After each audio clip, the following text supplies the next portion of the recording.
இந்தியாவில் எந்த மாநிலத்திலும் இல்லாத ஒன்று தமிழ்நாட்டிலே அரசியல் துறையும் கலைத்துறையும் பின்னி பிணைந்ததாக இருக்கிறது. தனக்கான முதலமைச்சரை திரையில் தேடுகிறவனாக தமிழன் இருக்கிறான் என்று நாம் பேசுவதை பார்க்கிறோம். இங்கே கருத்தியலுக்கு, போராட்டங்களுக்கு, தியாகங்களுக்கு, முற்போக்கு சிந்தனைகளுக்கு தரப்படுகிற முக்கியத்துவத்தை விட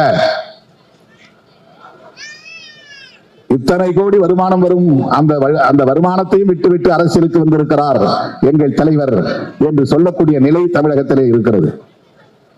திரைப்படத்துறையிலே வருமானத்தை விட்டுவிட்டு அரசியலுக்கு வந்து விட்டார். ஆகவே அவரை முதலமைச்சராக்க வேண்டும்.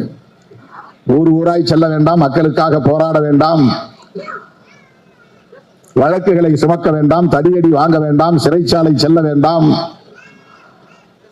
ஏகம் எதுவும் செய்ய வேண்டாம். திரையில் தோன்றினால் தமிழ்நாட்டின் முதலமைச்சராகிவிட முடியும். இது இந்தியாவில் எந்த மாநிலத்திலும் இல்லாத ஒரு நிலை.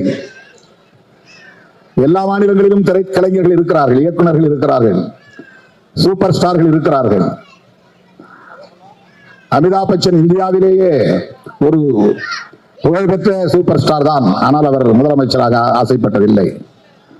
கேரளாவிலே அப்படி பல சூப்பர் ஸ்டார்கள் உண்டு, மம்முட்டி போன்றவர்கள். அவர்கள் முதலமைச்சராக ஆசைப்பட்டதில்லை. ஆந்திராவிலும் உண்டு, கர்நாடகாவிலும் உண்டு. ஆனால் தமிழ்நாட்டிலே மட்டும்தான் ஒரு படத்தில் நடித்தால் போதும் அடுத்து முதலமைச்சராகலாம் என்கிற நிலை. ஜனநாயகத்தில் எல்லோருக்கும் அந்த உரிமை உண்டு, நாம் அதை மறுக்கவில்லை. ஆனால் இந்த சிந்தனை போக்கு இருக்கிறதே, இந்த உளவியல் இருக்கிறதே, இந்த திரைத்துறை தமிழக அரசியல் களத்தில் ஏற்படுத்தி இருக்கிற தாக்கம் இருக்கிறதே, அது ஒரு பிற்போக்கானதாக இருக்கிறது என்கிற கவலையில் இருந்துதான் சமுத்திரக்கனி அவர்கள் இங்கே இடதுசாரிகள் கலைத்துறையில் இன்னும் தீவிரமாக ஈடுபட வேண்டும் என்பதை முன்மொழிந்திருக்கிறார் என்று நான் நம்புகிறேன்.